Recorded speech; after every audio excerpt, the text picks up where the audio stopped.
Good evening, everyone, and welcome to Quantum Spirituality on Dreamvisions7RadioNetwork.com, the show where past spiritual wisdom and present-day science merge to show us our future. Your host is Peter Canova, author of the 25-time award-winning book series, The First Souls Trilogy, available on Amazon, and Peter's website, petercanova.com. That's PeterCanova.com. This show is a live video, so if you're only listening and want to watch, go to Peter's website, petercanova.com. PeterCanova.com, where you can access his Facebook page to leave comments or questions, and click the D7RN link where you can receive a free gift video.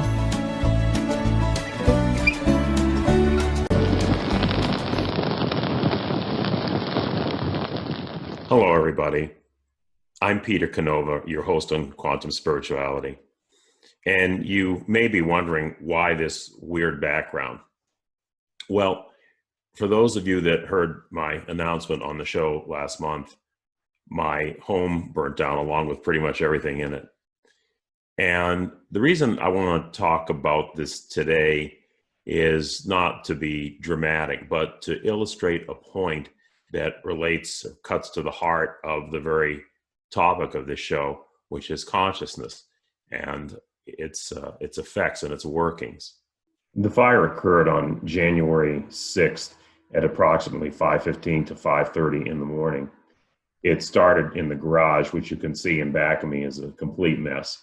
And if you look on the right-hand side, you can see some remaining wall studs, which is where the master bedroom is that I normally sleep, contiguous or right next to the garage. The morning of the fire, I woke up a little bit before 5 a.m. For whatever reason, I couldn't sleep. And then I did something that I rarely do, which is that I went into a room in the far corner of the home to watch television. Now, I'm not going to tell you that I don't often wake up early in the morning. Sometimes I do. But if I do watch television, there's a TV right in the bedroom that I could watch from my bed that's perfectly fine. But for whatever reason, I decided to get up and I decided to go to another room. Within about 15 or 20 minutes, I heard a very strange noise. It sounded like a boom. And I went around to the other side of the house and looked down the hallway where the bedroom and the entrance to the garage was. And I saw a major glow and smoke just starting to billow inside the home. I tried to get to my bedroom where I have my phone, and I couldn't reach it because by that time the smoke was so bad that I was like choking. Now, they often say, they say all the time that in the case of a fire, it's not the fire that usually gets people, it's the smoke, because the fire sucks the oxygen out of the air and the smoke, basically quickly chokes you. And I was extremely fortunate that I was on the other side of the home at the time that this happened, because even after the alarm went off, there was plenty of smoke and heat at that part of the house, such that I could not get back in the bedroom to even get the phone to call 911. Now, at that point, I realized, seeing, the flames coming down the hallway there, that the house was probably lost. And my first thought was for my neighbors, because these units are connected. It's kind of like a fourplex. And I was in my pajamas, ran out and started banging on every door, alerting people that there was a fire and to have them call 911. So what's the reason why I'm recounting all this? Well, something got me up, and I don't really know what it was. Literally just a few minutes before that fire started. Now, normally I would have been sleeping in that bedroom. And had I been sleeping in the bedroom, that smoke came in so quick, burning through into the bedroom, that I very well could have been cut off from exiting the hallway. And my only recourse would have been to break out through a window. But we have these heavy special metal screens that are screwed on to the exterior of the home, almost like storm windows. The reason we put them up there is because of golf balls hitting the house. The home is on a golf course, and they're pretty well and strongly screwed in there, so the winds what we frequently get won't take them off. So I would have found myself trying to kick through those windows while this smoke was raging in the room. And as it was, even being where I had been during the fire, I had to be treated for smoke inhalation. And had I been in the bedroom, it would have been much, much worse. So I don't really know what would have happened, but I just know that it wouldn't have been good, and I wouldn't have probably gotten out there as well as I did. But like I said, something prompted me at that time to get up and go to a part of the home that I normally would never be in during those hours. Now, how does that relate to consciousness? Well, I firmly believe that a part of me, and remember I said that we are just projections of our own higher selves, that we're multidimensional beings, that our levels of consciousness do just that. They exist over different levels. And I really believe that there's a higher level that knows what's going on down here a lot better than what we do, we being our conscious minds. But our super conscious minds really have a pretty good grip on what's happening here. And if you have practiced consciousness enough, as we've tried to demonstrate in the show, that connection becomes stronger. The veil between our everyday working conscious minds and our higher consciousness gets thinner, and we get more information coming through. And I don't believe that it was any coincidence or any matter of luck that I was in that other part of the house that I was in when the fire started. Now, you could say it was coincidence or say it was luck, but you know, as I mentioned in some earlier shows, I've had close calls on several times in my life. I was in one of the Chicken Soup for the Soul books, and I recounted an experience I had in Africa, premonition, that actually saved my life when other people who were in the taxi that I was supposed to be in were killed in a remote part of Africa. And I've had other instances where I had very, very close calls, but something kind of pulled me through it. So I completely feel, based on my history and experience, that my being up just minutes before that fire started was no accident. And this is why I'm basically talking about the incident today in this show, because I want people to understand that this is one of the effects, and this is one of the workings of consciousness. Now, I had a guest on my show a while ago, another host on Dreamvisions 7 Radio, Kat Canova, and she related to you how premonitions of dreams of hers saved her life when she was diagnosed subsequently with cancer, which originally the doctors all missed, and it had reached a rather advanced stage. But she was so insistent because of her premonitions and her dreams, which was her consciousness talking to her, that it eventually saved her life. And she went on to work with a doctor in a book who had chronicled histories of other people who had had these dreams or premonitions, telling them that something was wrong when the medical community was saying, no, you're fine. So these are just other examples of where consciousness comes into play to dramatically affect the course of a person's life. In this case, thankfully, for the better. And I think that we try in this show to, really dissect as much as we can and examine what consciousness is and how consciousness works. And what I feel that I just related to you is one of those examples. Now, I learned a couple of other things, which is that I lost a lot of stuff. But in looking at it, I don't feel terribly bad about it, because you accumulate a lot of stuff that you don't really use. And what I really have realized through this whole thing is that the very simple, basic things are all we really need to get by and be happy with. We don't need so many of these things that we accumulate. What I was most grateful for is having a terrific set of friends that helped me out that day of the fire, and even afterwards. I had a lot of friends rally around me, and that was fantastic, because it just goes to show you that friendships are and other people are just so important in your life. And the other thing, like I said, is I lost a lot of possessions, but I don't really particularly have a whole lot of regrets. I mean, I wasn't hurt, and other people, neighbors, were not hurt.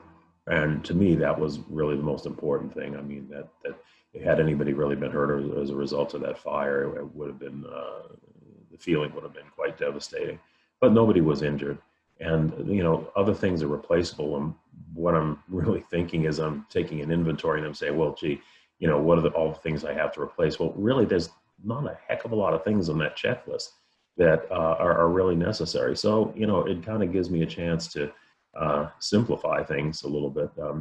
Didn't need all those clothes, didn't need all the little gimmicks and things like that. And I'm just, getting a better perspective here on what's really important in life and what counts. So the funny thing is that there's always a silver lining, they say, on every black cloud. And getting to learn a couple of little silver linings here. I do want to relate the show today back to the story about the fire, but I'm going to do it in a kind of roundabout way. There was a very interesting book recently published by a professor named Mark Solms of the University of Cape Town. And he talks about the seat of consciousness not so much being in our thoughts, but in our emotions. And he uses the example of a zombie version of ourselves that may see something like a red apple, and it will record on the senses, and they can react to it, but they have no feeling about it, no emotion about it. And it's kind of interesting because there exists a tradition in almost every religion, a belief that at one time there were humanoid creatures living on this planet, but they had no soul. They had no consciousness as we know it. There's a Judeo-Christian, or at least a Judaic tradition about this type of being preceding Adam in the Bible.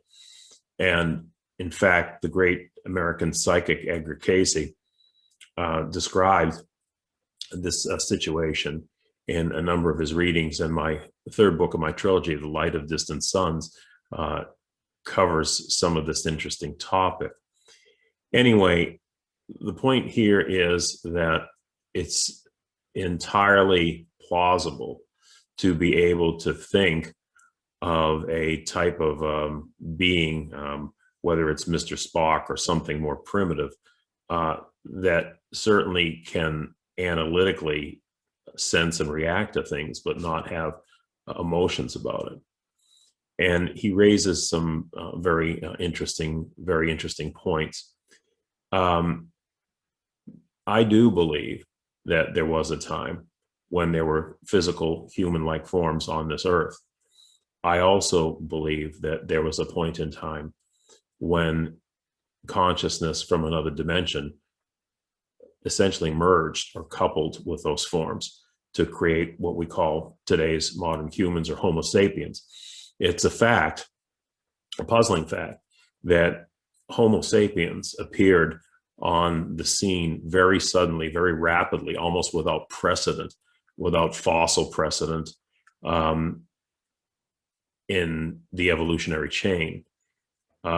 And this really seems to give some credence to the fact that there was a point where something qualitatively different occurred in these human creatures, that there was a source of consciousness in effect that started to permeate their physical bodies. Because really, a human being is really as we know it today, is really a soul coupled in a physical form. And our physical form really, in many ways, is not any different from any other animal in most regards that it counts. So, we get back to what Mark Solms has talked about in terms of emotions or feelings being probably primary in the way that consciousness expresses itself in the human being.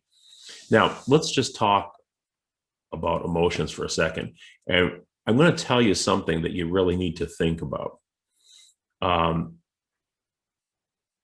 And this is a little bit of a reverse. My opinion that I'm going to give you is a little bit of a reverse in terms of how many scientists think about this. But my definition of an emotion is a thought attached to a feeling. So what does that mean? Feeling is a sensation.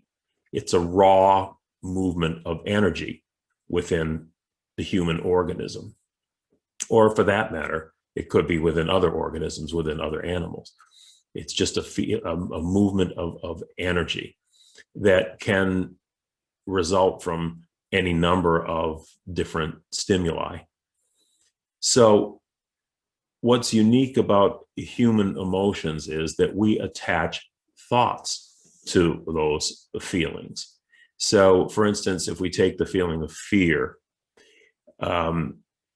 you can have an instinctual reaction, a fearful reaction, as animals do. For instance, when they're being hunted by another animal, they have a rush of feeling that tells them they're in danger, and they start to run away.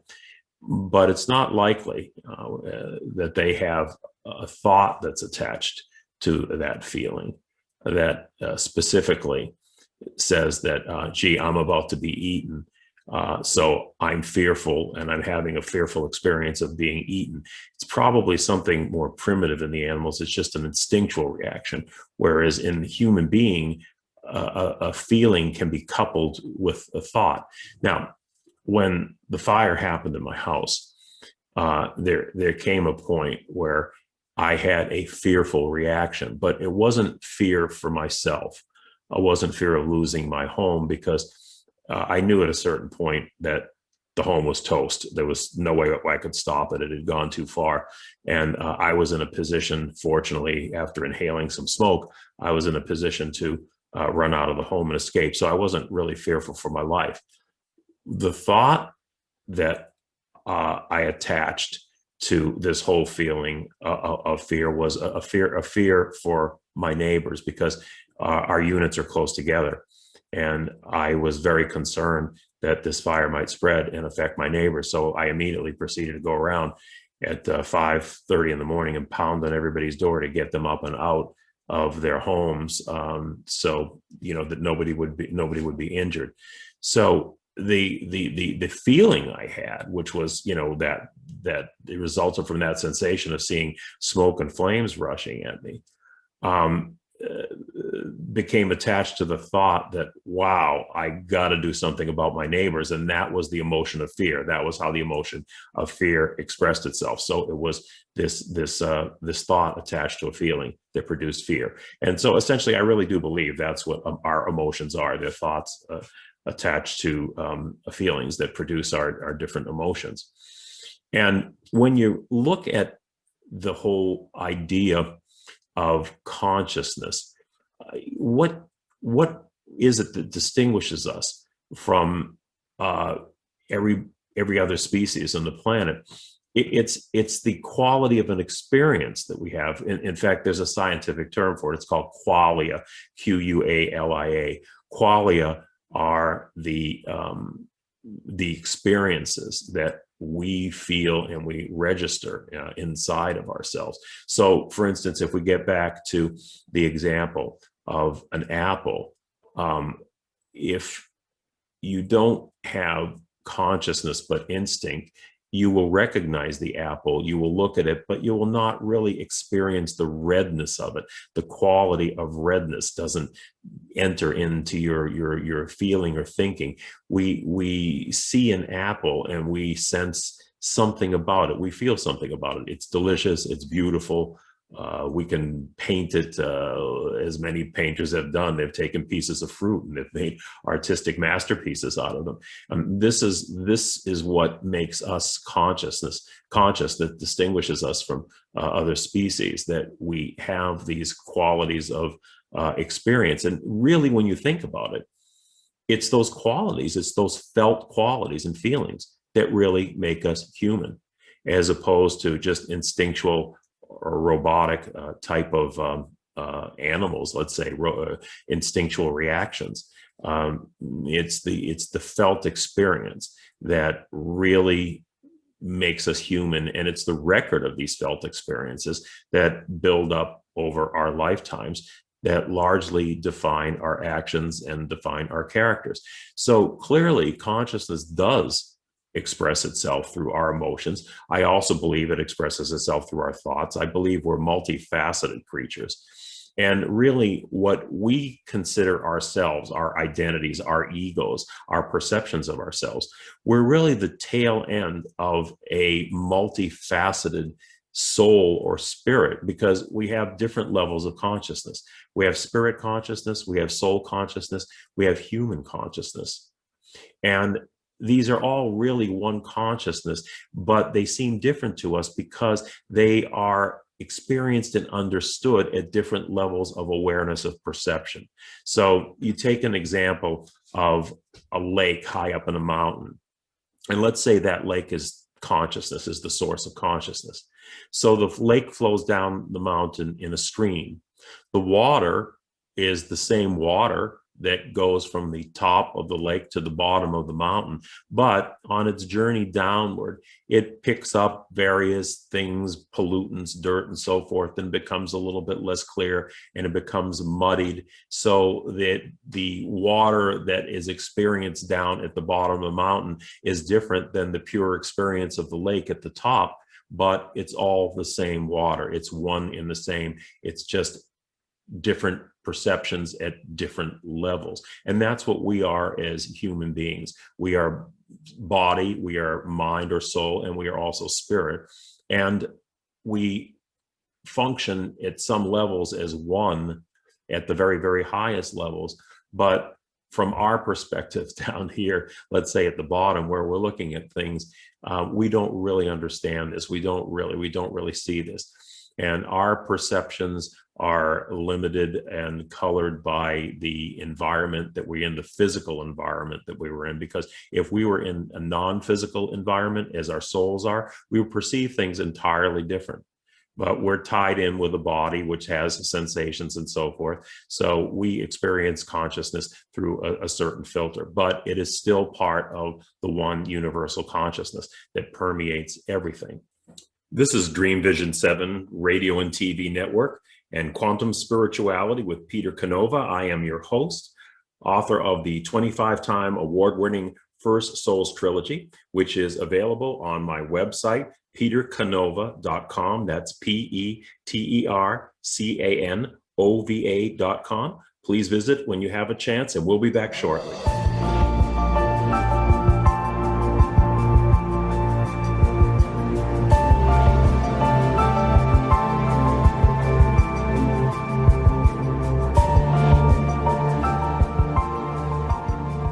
The First Souls Trilogy, one of the most highly awarded fictional independent book series on the market, is a grand vision of human evolution. It chronicles the first spirit consciousness to enter the material world in 3 page-turning novels that introduce a new paradigm of reality based on genuine ancient wisdom and quantum science. These inspirational thrillers will force you to rethink the nature of the world in which we live. Visit the petercanova.com website for information and ordering. In a world facing annihilation, a miraculous African nun rises to become the first female pope through a web of war, murder, and betrayal.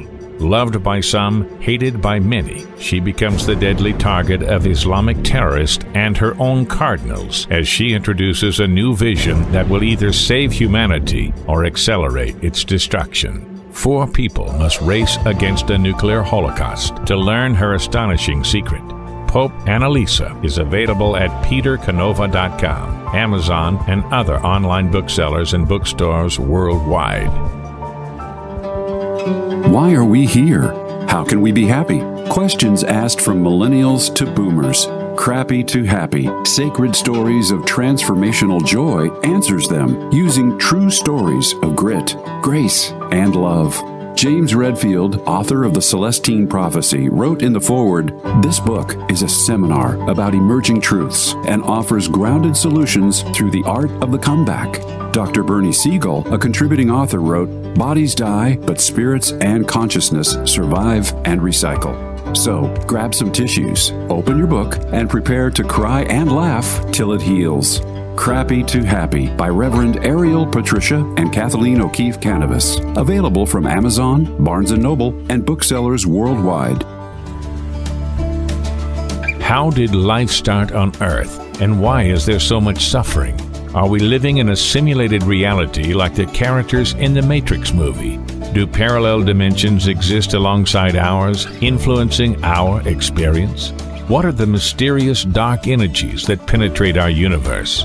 Peter Canova folds space and time to bring the twin bookends of ancient wisdom and quantum science into a single focal point, answering these and many other deep mysteries of the creation.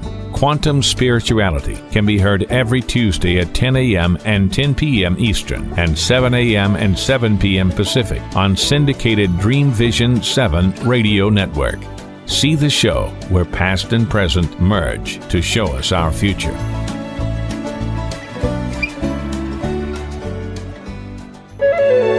This is Dreamvisions 7 Radio Network, uniting mankind with universal love. Our shows are created from the heart, bringing each listener to a place of divine enlightenment. Breathe, relax, and enjoy. Let life flow.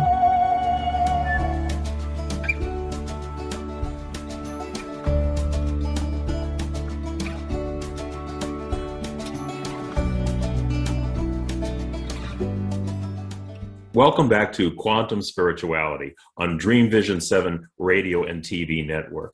I'm your host, Peter Canova, and you can find out more about me on my website, petercanova.com. That's petercanova.com, where you can learn more about some of the works that I've done. And one of my most popular books, Pope Annalisa, I'm happy to say, is now out on audio format. It's available on audio, or Audible, I should say, put out by ACX, which I believe is affiliated with Amazon. So please check that out when you have a chance. Also, if you have any questions or comments for me, you can leave them on my Facebook page, which is Peter Canova Author, or you can access that same page through my website. So we've talked a lot about consciousness on this show, and now maybe it's time to talk about some of those things that run counter to consciousness. There's a long tradition that runs throughout every culture of what I guess I'd call counter forces, psychic or spiritual counter forces. And let's start by talking about or defining a little bit the people in these various cultures who are able to really detect these things. Let's call them spiritual doctors. Shamanism is the general term that a lot of this could come under. People could be called sorcerers, like in Don Juan, or bush doctors, they used to call them in Africa, mystics, whatever the case might be. It can all generally fall under the heading of shamanism. So shamanism can be traced at least back about 12,000 years in Siberia, where the shamanic rituals at least first appeared from a fossil record. And the shamans were simply those people that recognized that there were two worlds, or at least more than one world. There was the physical world, and then there was the non-physical world. Now, there could be several planes of that non-physical world, but just to simplify things, let's just keep it at one term, non-physical. And the shamans were those who were able to walk between those worlds. And the shamans would essentially go into states where they would make contact with the consciousness of those planes and bring the knowledge of that back to hopefully help people with healing advice or whatever the case may be. But every culture had its mystical seers who were able to project their consciousness, or I would say maybe contact their higher consciousness, however the case may be, and penetrate through the layers of the physical world to get information that we would not normally be aware of. And if you go to back to the Gnostics, and again, much of my work and what I talk about in the show relates back to the Gnostics, who were mystics that really cut across a lot of different traditions. They incorporated elements of Eastern Buddhism, Hinduism, Christianity, and pagan knowledge, pagan rituals. The Gnostics predated Christ, but they were like the first Christians, effectively, when they recognized Jesus' ministry for what it was. They knew that Jesus was a great presence, and they became the first Christians. And the Gnostics were quite amazing. We've talked about them in other shows. Now, the Gnostics identified some beings that they called Arkhans. Now, Arkhans in Greek means rulers. And the Arkhans were a little bit hard to explain sometimes. They were a counterforce to progress of the human race from a spiritual standpoint. Where do these Archons come from? Well, according to the Gnostic texts, they were there almost from the very beginning. They were the counterforce that was there to, I guess, in some views, you could say that they were there to offer an opposite pole to the Supreme Being, thereby setting up choice or free will, a spectrum of choice or free will for souls to go between. But the Archons themselves were said to be powerful entities, and there's questions whether they ever assumed physical form. Probably they were able to project aspects of themselves into the physical plane, but there's never really any record of them taking physical form exactly. They were more influencers in a negative sense, influencing humans to go astray, to set up obstacles for them to attain spiritual freedom and work their way back to the supreme circle of the Supreme Being, from where all spirit or all soul derived. So they were like these retardant forces that were present and very active and working to keep people from achieving their spiritual awakening. Now, there has been some interpretations, even by modern scholars, that these are actually physical beings that reside in another part of the galaxy. I'm really not going to comment on that because I think it just sidetracks us from where we want to go here. But you have other evidence of these counterforces in the writings of Don Juan, and Carlos Castaneda, I should say, wrote the books about Don Juan, the Mexican sorcerer.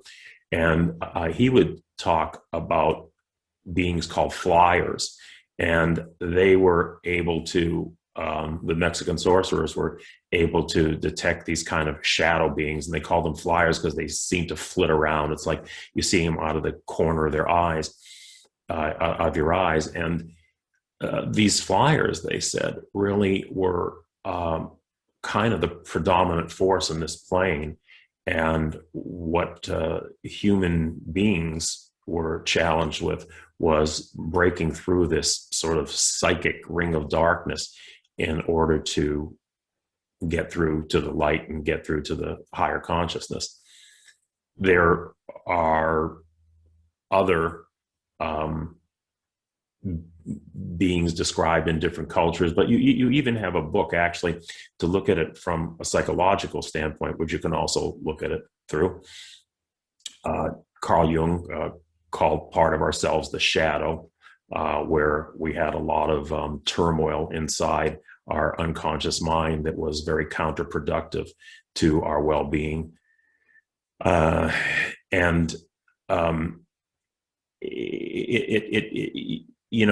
have another good example I should probably cite are the kahunas of the Hawaiian tradition.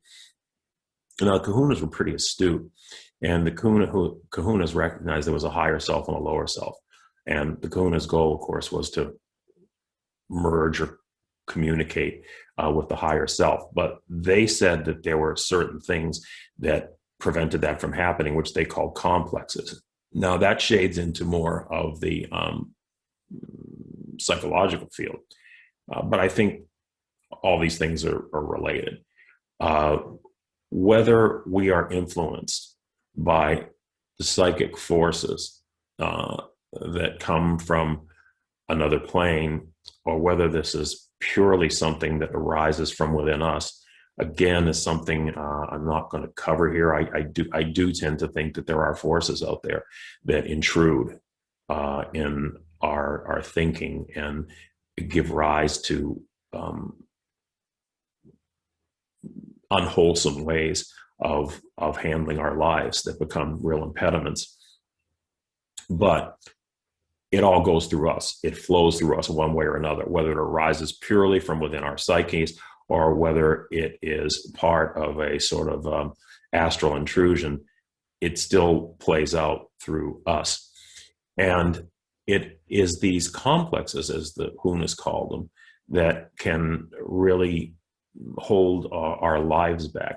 Now, those complexes can come from any form of guilt, bad experiences that are unresolved, something that makes you feel unworthy or that turns your head from pursuing a higher path. Any of these things could be considered complexes that affect our ability to move forward in a spiritual sense, or move forward really in every sense. And the complexes are something that has been recognized in the psychological field, certainly, but it's also described in different terms, in spiritual terms, by these different seers or mystics. So these are some of the things that we need to be aware of, and in meditation, pay very close attention to where your mind goes, because if your mind is dwelling on certain things, and incidentally, the hallmarks of these things that hold us back are fear, anger. Those are two of the primary emotions, and they're very closely related, fear and anger, that have a lot to do with holding us back. And this could be related to incidents that happen in this life, incidents that happen in other lives or whatever, but they are active seeds within ourselves that we really need to deal with. And meditation can certainly be one of those ways to delve in and recognize what some of those impediments are. Now, in a previous show, I showed you two pictures side by side, two quotes side by side by the Gnostic Gospel of Thomas that said, what you bring forth will save you, what you do not bring forth will destroy you. And Carl Jung essentially said the same thing, that if we don't deal with a shadow, that it will come back in ways that essentially bite us. So throughout a 2,000-year span, you have astute people telling us the same thing, which is that somewhere in the depths of our unconscious minds, there lurk these shadows, and that we have to contend with them. We have to confront them, and we have to contend with them. Otherwise, they overcome our lives with fear and despair and depression and paralysis. I think, we've all been there. I know I certainly have. I'm kind of going through it right now after everything that happened with the home fire and everything else. It's just something that we need to be aware of, because when you begin or you start on the road to higher consciousness, it's just not the yellow brick road and roses are going to be thrown at your feet. There's going to be tests and trials that you have to deal with within yourself. You want to deal with those and emerge at the other end as a stronger person. The whole idea of these counter forces has permeated pop culture too. A number of decades ago, actually, there was a great science fiction book by an author named Colin Wilson called The Mind Parasites. And that term mind parasites is actually something that has been kicked around or used for a few thousand years now to describe these opposition forces that I've been speaking of. And in the book, The Mind Parasites, it was actually an alien race, which is a very Gnostic concept. The Gnostics were all treated the Arkhans almost as an alien race. There was an alien race that essentially would invade the minds of human beings and control them and subvert them and so forth. So I always found it interesting when I read that book that he used the term mind parasites. I kind of wonder if Colin Wilson ever actually read up on the Gnostic texts or some of these other texts that describe these counterforce beings. But you also have the whole Christian idea of the devil. Now, originally in Christianity, or I should say Judeo-Christianity, because it really did derive first from Judaism. Originally in Judeo-Christianity, the devil was not the cloven hoof guy with the horns and breathing fire and so forth. The devil was the angel of opposition. It wasn't an evil figure, but he was a figure that had the purpose of creating obstacles for human beings to overcome, which was necessary for their spiritual growth to kind of wake out of the state of sleep that they were in effect, the state of slumber that they were in, and recognize their true nature as spiritual beings. So, the whole concept of devil, at least in the original sense, plays into these forces of opposition. It depends a lot on the way people look at it. Some people look at it as a little bit more benign necessity to create a pole, kind of a polar opposition to the goodness of the Supreme Being, in order for spirits to gravitate or evolve between that pole through their free choice to choose to go back into oneness with the whole, or just get lost in pursuit of their own individual desires. And if you look at the ancient texts, it's largely through free will and desire that we came down here.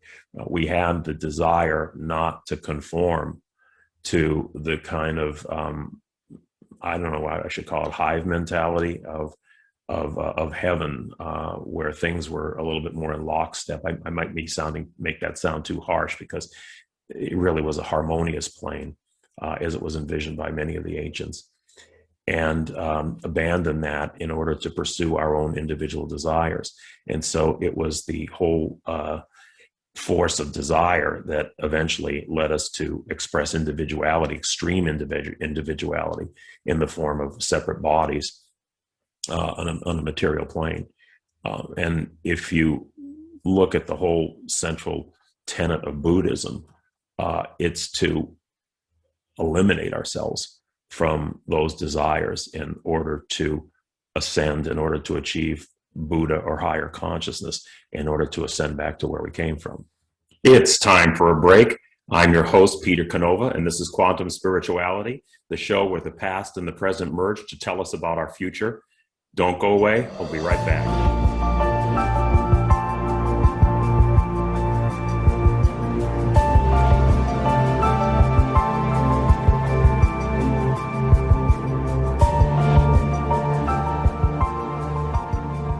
The First Souls Trilogy, one of the most highly awarded fictional independent book series on the market, is a grand vision of human evolution. It chronicles the first spirit consciousness to enter the material world in 3 page-turning novels that introduce a new paradigm of reality based on genuine ancient wisdom and quantum science. These inspirational thrillers will force you to rethink the nature of the world in which we live.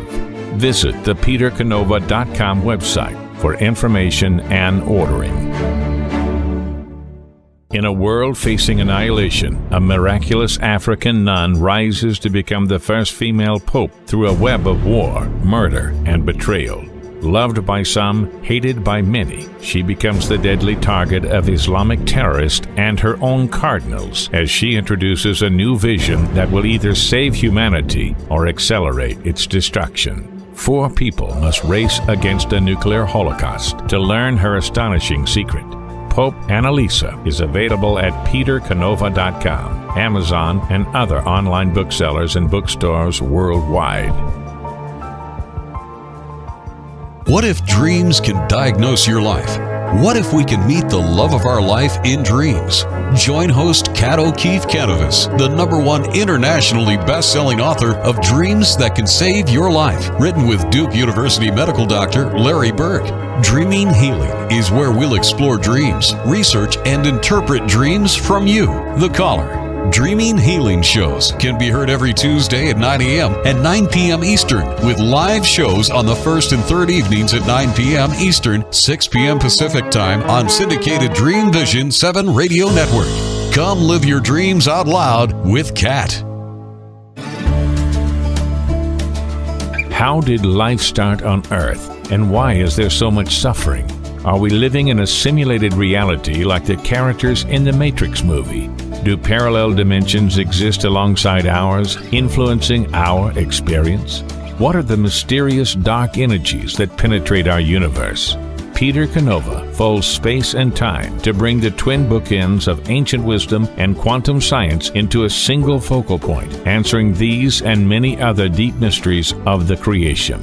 Quantum Spirituality can be heard every Tuesday at 10 a.m. and 10 p.m. Eastern and 7 a.m. and 7 p.m. Pacific on syndicated Dreamvisions 7 radio network. See the show where past and present merge to show us our future.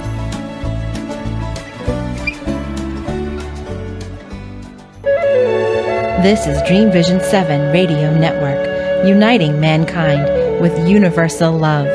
Our shows are created from the heart, bringing each listener to a place of divine enlightenment.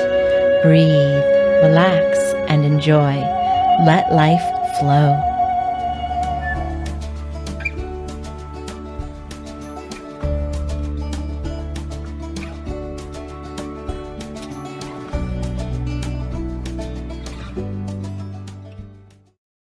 We're back, and I'm your host, Peter Canova. Incidentally, you can listen to the show online in your car with Bluetooth or on Amazon Echo simply by saying, Alexa, play Dreamvisions 7. You can also go to my website, petercanova.com, that's petercanova.com, where you can access the show and the archives, or you can leave comments through the portal accessing to my Facebook page, Peter Canova Author, and leave any comments, questions that you may have there. So now in the final segment of the show, I want you all to practice a little exercise during your meditation. When you get deep into your meditative state, I want you to imagine there are 2 doors. And you can sort of sense a darkness about the first door, but you can see light coming through the second door. So what I want you to do is gradually open up that dark door and see what it is inside, what it is that you're afraid of, what it is that bothers you, what it is that you might fear. And no matter how you feel about it, try and face it, recognizing that no matter what the effect that it has on you, you can pull out of it, you can change it, because you can change your orientation, you can change your focus, you can change the way you think, and you can change the way you feel about whatever it is that frightens you or concerns you. So let those fears rumble around in there like a dirty old closet, and try and identify them and see what they are. Just let your mind relax and let the ideas come through to you in a stream of consciousness, and see if you can identify those things that are bothering you. They may be deep-seated. They may be things that happened recently. Whatever it is, make a mental record of those. Now, shut that door. And I want you to open the second door. And when you do, you see a flood of light coming out. And that light is like, almost like engulfs you like water, and it's cleansing, and it just washes away any of the negative feelings that you had from opening that dark door. Let this light flow through you, and let it take every one of those fears that opened up in your mind and just dissolve them, or tell you how you can dissolve them. Tell them how you should feel about it, how you could feel about it. It's a simple exercise, but it's an effective one because it's dealing with symbology, and it's the symbology of you getting in touch with your thoughts and getting in touch with your feelings. And as we've discussed, thoughts and feelings together are the basis of consciousness.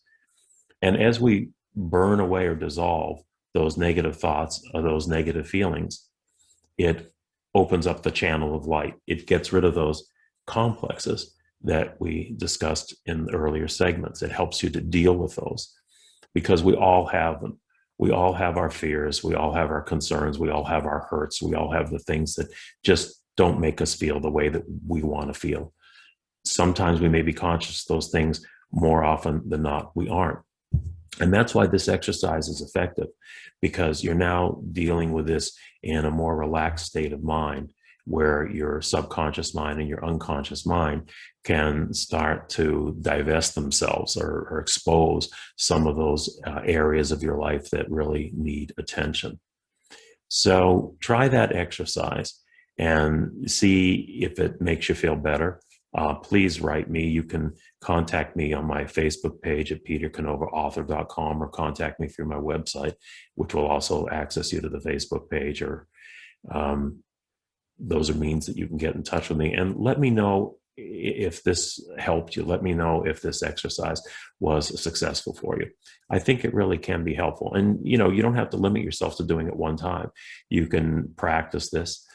There's other ways that you can do this. You can, instead of a door, you can have two mirrors side by side. One is a dark mirror, the other is a bright mirror, and you can see what images pass by in that dark mirror, what images present themselves to you.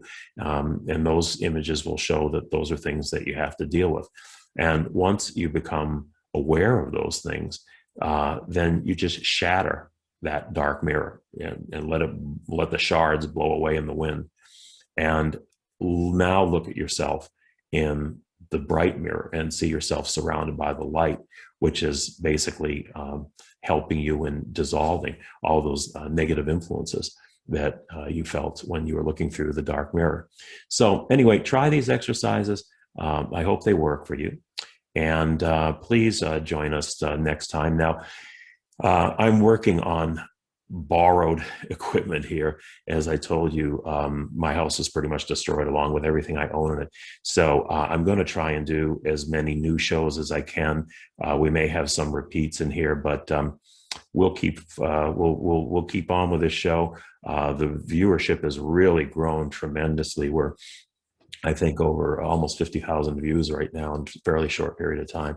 So hopefully this show is helping a lot of people, and I'll see you next time. And we have come to the end of our show today.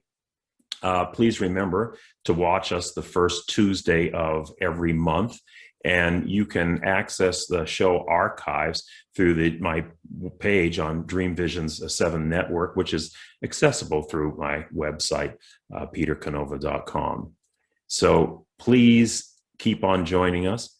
This is Quantum Spirituality, the show where the past and the present, where science and mysticism merge to tell us about our future. Join us again next time. This ends today's segment of Quantum Spirituality, the show where the past and present merge to show us our future. Join us the first Tuesday of each month for cutting-edge information and informative new episodes. This show will be archived on the Quantum Spirituality Dreamvisions 7 Radio Network website page, also accessible at petercanova.com. That's petercanova.com.